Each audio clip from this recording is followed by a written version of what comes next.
Ladies and gentlemen, welcome back to the channel. Today it's time to start the Derby previews. It's time to build up to what is one of the biggest games of the season on Sunday. We all know the script. If Celtic win on Sunday, we effectively win the league title against our biggest rivals, the arch enemies. If we can do that, it would be party time. It would be the icing on the cake to what has been a fantastic season for Celtic, the first season under Ange Postecoglou. But today we're going to talk about that game. I'm going to look at your guys' questions. We're going to answer a lot of the topics surrounding that game heading into it. So let's not waste any more time and let's get into the video.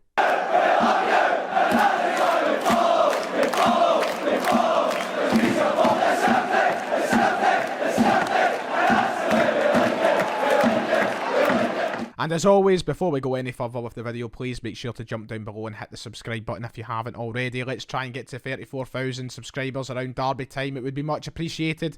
And let's talk about the Derby and let's answer your guys' questions. Sorry boys, I'm well done like Greg's here. So very quickly, my own thoughts heading into the game, they'll be expanded upon hopefully tomorrow with a podcast. Me, McGinley and whoever else will be on. We'll be sitting there to talk about it and answer everything a bit more in depth.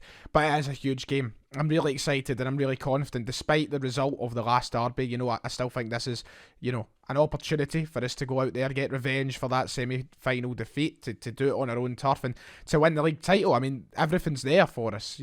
All the motivation you need in the world is simply right there. And I made this comparison yesterday on Ender Cole's channel, and I'll link his video down below. I remember a few years ago we played Rangers at Celtic Park, and yes, it was a far weaker Rangers side. It was a different team, and a different team for Celtic as well, a different manager, but we went in and we had the chance to win the league against them that day, and we battered them. We scored 4 in the first half. We won 5-0. It could have been about 10-0 that day, and it was just magnificent. It was party mode, and that was just a real sort of culmination of everything that we were doing that season with Celtic and Brendan Rodgers, and now we have the chance to replicate that with this team and this manager. And you can just imagine the scenes around Celtic Park if we get the job done. So all the motivation is there. I'm feeling confident, feeling rightly confident. We did lose that last game. Yes, it was bitterly disappointing in the words of Neil Francis Lennon, but we still, we're the team on top. We're the better team in this city. We're the better team in this country. And, if we go out there and we show that again on Sunday, we'll just reinforce everything that we've been saying all season. So it's a real opportunity for us, and I'm looking forward to the game itself. But yeah, we'll talk about that in depth tomorrow. Let's have a look at what you guys are thinking and the questions that you have for me. Because I didn't want to rehash a lot of the same opinions of myself on the podcast and in video form, etc., I thought, you know what, let's open the floor. Let's ask you guys the question. So I put up this tweet. I said, half an hour, on you go. And I've actually given you a little bit longer than half an hour, so thank me later. But I asked for your Derby thoughts and questions. It was a dry day in terms of news conversation. There wasn't really anything out there. We're still awaiting the manager's press conference tomorrow as well. So you know what, I thought get the viewers involved. These go down well when I do them with Hamish. I've done a couple now. Hamish not here this time, obviously, but we'll do it myself and we'll get on with it. Let's have a look at your questions and let's see my answers to said questions. So Flynn is first up and he says Kyogo will have his first start in the middle against him and won't be wasted on the left like he was at the start of the season. Very excited to see how he performs. Now, that ties into the big question which has been asked about 5 or 6 times throughout the comments of this tweet, and the replies of this tweet I should say. Kyogo or Giakoumakis? It seems to be the big talking point. Now, first of all, I want to answer Flynn's point in saying it's a massive opportunity for Kyogo should he start the game. He obviously didn't get to start the last one at Hampden. He was brought into the game a little bit later, and he started on the left-hand side way back in August time when we had Edouard still in the team as well. Crazy that that's still in this season. So he's not had that opportunity to really lead the line from the get-go for Celtic. But, you can imagine it at Celtic Park. The chances that he could be given in front of goal against Rangers, the crowd cheering him on, the energy that it would bring to the front line. But when the question is asked, him or Giakoumakis, I love the two of them. I absolutely adore the two of them. And I think that there's very fine margins between who starts over the other in this game. But if you have an option of 2 fully fit players there, and you have Kyogo Furuhashi and you have Georgios Giakoumakis, for me, the answer's very simple. And I think Giakoumakis starts the game. I don't think Kyogo does play through the middle at the weekend, unless Giakoumakis isn't ready to start the game. Of course, he is recovering from a niggle, so it isn't going to be easy for him to maybe come right back into the starting 11 if he's still carrying or still recovering from that knock. However, if he is ready to go and he is ready to be starting games, I'd be starting him over Kyogo personally. And that's nothing against Kyogo. He's been magnificent. He's been one of the best players this season. He's been nothing short of a revelation for this club. But I just think Giakoumakis has all the tools to make life difficult for Rangers. And we've seen that on 2 separate occasions now. We've seen it in the 3-0 win at Celtic Park, the last time we played them there. And we've seen it at Ibrox. I feel like that physicality that he brings to the game is exactly what you need when you're playing against defenders who want to kick you, who want to get close to you, who want to hold you up. Because Giakoumakis needs to then hold up. He needs to take the ball. He has to use his body. He has to sort of use the physicality of his game to do certain things. Kyogo doesn't have that same leisure. Yes, he's got the pace. Yes, he's got the movement, and mentally he's a fantastic football player to get into different situations in different areas. But it's so simple for a Rangers defender to sweep his legs, take him out, and then you've got to reset play. I think Giakoumakis is a no-brainer for starting this derby game at the weekend if he is suitably fit. So for me to answer that question very quickly, I would be starting Giakoumakis in the game. And I think that the substitution of Kyogo later on in the game could be perfect if we need him. You know, if we need that bit of energy in the game. And I know that was the thinking at Hampden and it didn't quite work. But at Celtic Park, with the fans of 60,000 behind them, I think that him coming on later in the game could bring a real lease of life into the team. So I'm not fussed. I'm not going to complain if Kyogo was to start or Giakoumakis was to start. I think it's fine margins, as I've said, as to who you pick and why. But I think for me it would be Giakoumakis if given the option. Yoda the Tim asks, will there be more pressure on our players to get a result, or will more pressure be on their players to get a result? Once again, I said this the last time, and to be fair, Rangers won, but the pressure is on Rangers more. You know, quite simply, I know that there's a big opportunity for Celtic here, massive opportunity for us to win the league, and don't get me wrong, there is a huge amount of pressure on that, but there is also a bigger amount of pressure on the club who are having to stop their rivals from winning the league in front of their very eyes. It's a horrible situation. Now, I don't know what's going to happen in Europe. I record this game before Rangers play tonight in their first leg semi-final match against Leipzig. So I don't know what's going to happen there and what the mood in the camp will be like. But if Rangers say lose tonight over in Leipzig, Sunday becomes even bigger. They need that positive result. They need to close that gap. They need to give themselves a chance of winning something. I think the Rangers pressure is more than what the Celtic pressure is, to be quite honest. But that's not to ignore the fact there is pressure on this Celtic team, but we will thrive, hopefully. I know last time that didn't quite happen, but it was fine margins in that game as well. This time it's about going to Celtic Park, doing it in front of our own crowd and taking that title home. Blair asks, I like this question. It's a bit unorthodox. It's a bit sort of different. He asked, do I have any pre-derby traditions, routines, superstitions that if you don't do, it doesn't make you feel like Celtic will, you know what I mean. I've read the tweet completely wrong, but it's on the screen. You can see it. Basically, do I have any superstitions before the game to try to ease my mind to a Celtic win? Something that will not make me turn around and go, Celtic lost because I didn't do such and such. I don't. I actually don't. I am the least superstitious man on earth. I don't believe in superstition. And I have been very vocal on this before. I know I say touch wood all the time, right? I know I always go touch wood, this happens. But in general, behind the camera and everything else, if you talk to me in person, you'll realise it's nothing about luck or superstition or anything for me. It's what happens on the day it happens. And it all happens for a reason. You know what? I get called a jinx all the time with my mates. Apparently I jinx results and jinx this, that, and the next thing. I don't believe in it.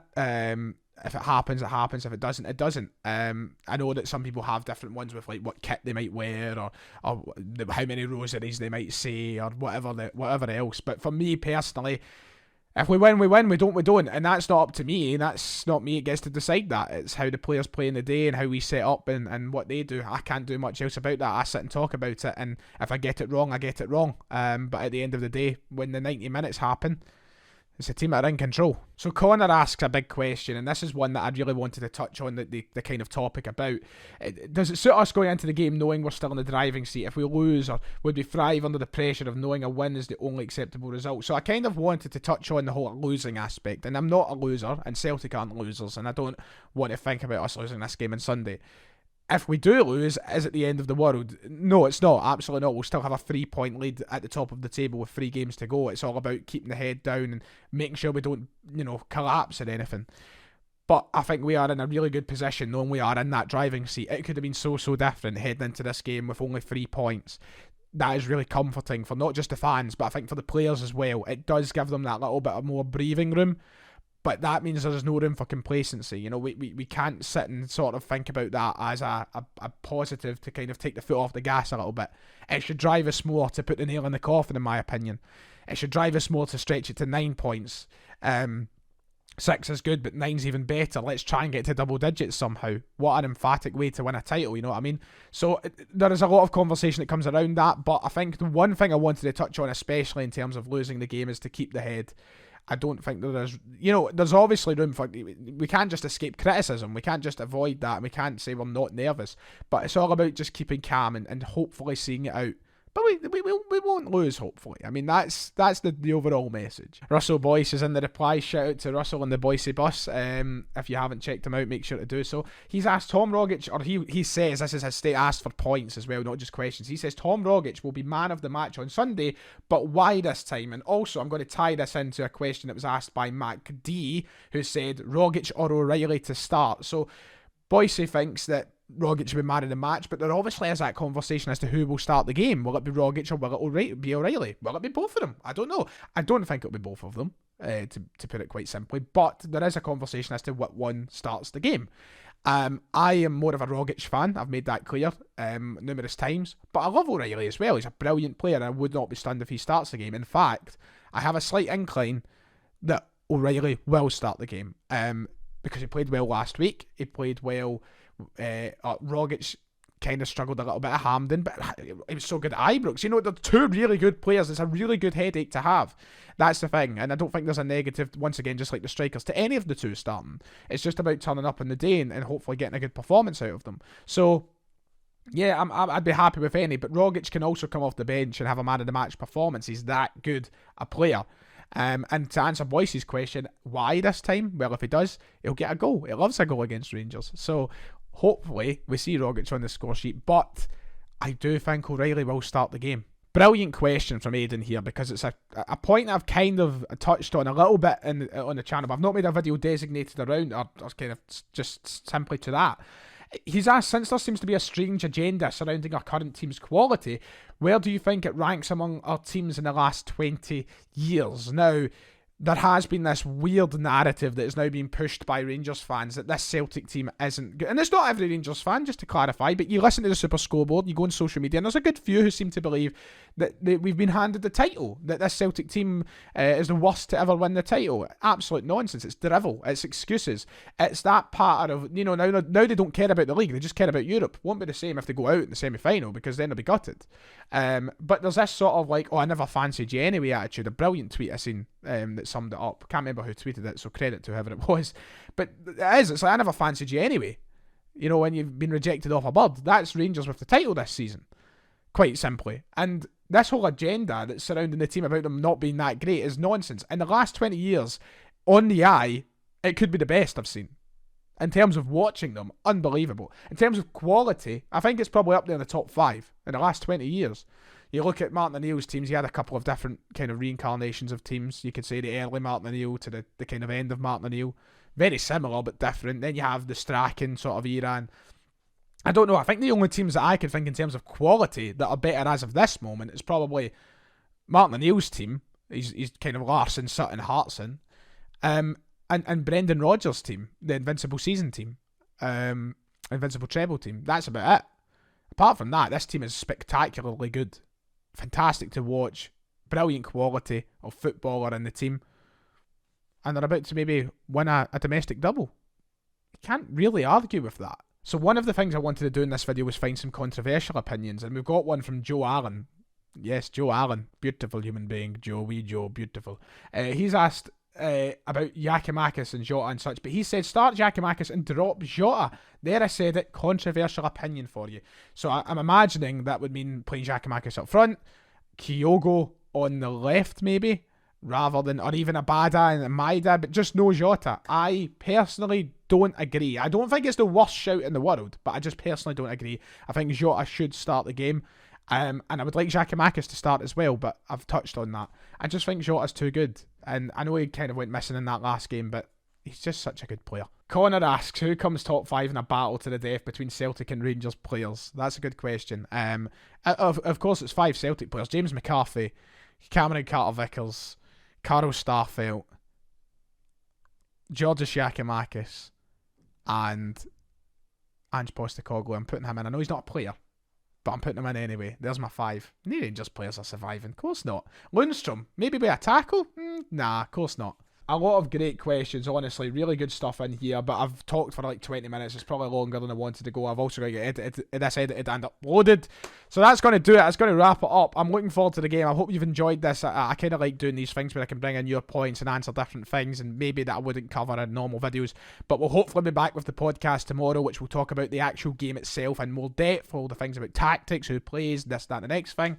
So make sure to check that out. But thank you for watching this video. I hope you have enjoyed. Like and subscribe, and I'll see you all next time.